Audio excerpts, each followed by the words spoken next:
In this video we'll sort of just serve as an in-between video showing a few projects upcoming and the reason why I haven't been posting / uploading videos recently. I'm currently working away from home without the car, hence why I'm in a hotel room now, but on the weekend I have been doing bits. I've installed some custom 3D printed cup holders, remote start, keyless entry, central lock-in, a Heckin supercharger, and I've started remodelling the boot lid, and we've got some new spoiler brackets going on. I've taken a little demonstration video of a few parts, but first, the bad news. I've blown it up. I think I've run the car with too little oil, due to an oil leak that I didn't know about. I've definitely broken something.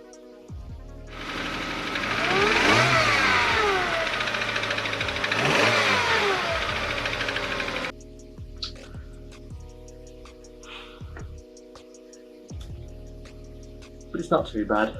I've ordered a rebuilt engine for next weekend and I'll be starting the strip out in a few days. The new engine will be having poly bushes, so a video will be on the way for that. I'll be doing a full install of the video for the supercharger. I'll be fitting a Speeduino ECU soon once DIY EFI release their board for the MB.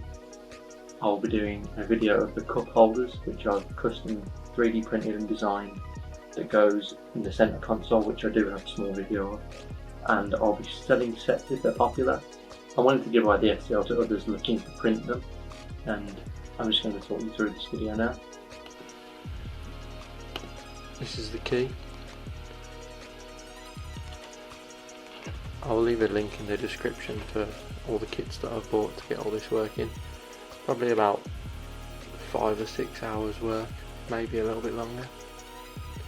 But this is the remote start function. The reason why it cut out is because I don't have my key in to work as an immobiliser.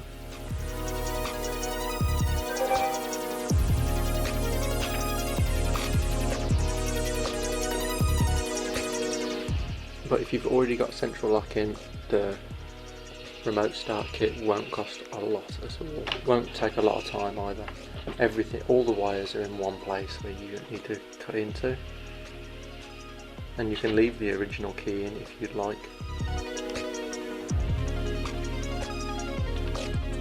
All I'm going to do is 3D print a cover for the key there, so I can leave the key in and it doesn't look like the key's in, if that makes sense, and maybe hide it behind the dash. There's a video upcoming on the cup holders, which I'll put on screen in a minute.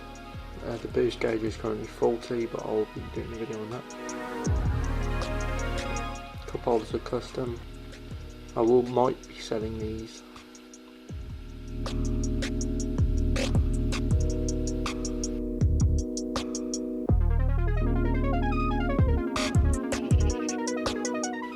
As I walk up, you can definitely hear it unlock. There we go. And then that's the doors unlocked. This car didn't originally have central lock-in, but it does have now. I fitted a boost gauge. That's the start-stop button, but I don't have electric mirrors, so that's the port I used. I 3D printed a backing for it. Purple lights you saw in the last video. If you haven't seen that one, check it out. And at the minute I do have to put the key in because the immobiliser ring to start the car off the push button.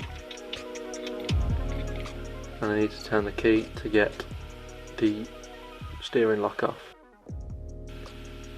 And then to start the car, you press it once to turn the ignition on, and then once again to start the car.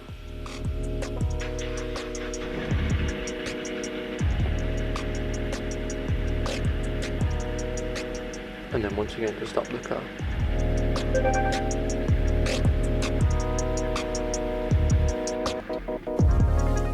Now in the comments below if I should fit the light bar. I did have one on my old car and it made the nighttime driving just so much better. As long as you flick it off when someone else is coming towards you. Now we'll show you the supercharger. This is the M45 SLK supercharger from the Mercedes. All that there is just a bracket that operates the throttle body on the supercharger for the bypass. I have an adjustable fuel pressure regulator which ups the pressure depending on how much boost you're running. and just a custom bracket. These are all made by a guy on Facebook who I bought them off. That's the mass airflow and air temperature sensor for the intake, just rerouted across the top. The bracket's not the best quality, but I'll be sorting that out eventually.